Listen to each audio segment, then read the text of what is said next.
దాని వాళ్ళు కూడా చెప్తారండి, కల్ కా కామ్ ఆజ్ కా కామ్ అభీ కరో, కల్ ప్రళయ హోగాతో కరోగే కబ్. రేపటి పని ఇవాళ చెయ్యి, ఇవాళ పని ఇప్పుడే చెయ్యి. నువ్వు రేపు చేద్దాం అనుకుని రేపు కనుక ప్రళయం వస్తే ఇంక నువ్వు ఎప్పుడు చేస్తావు? చేసే అవకాశం లేదుగా. అందుకని ఏంటంటే మనకి ఎంత కుదిరినా కుదరకపోయినా ఎంతో కొంతసేపు అనేది మనం చేస్తూనే ఉండాలి.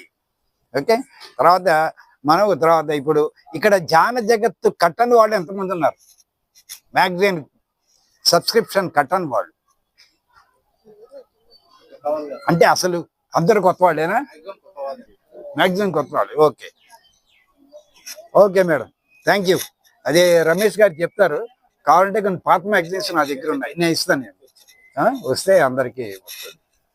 ఓకే, మనకి ఈ ఇప్పుడు మనందరికీ కొంత ఒక మీడియం లాగా, అంటే ఒక మాధ్యమం, న్యూస్ పేపర్ లాగా ఒకటి ఉండాలి.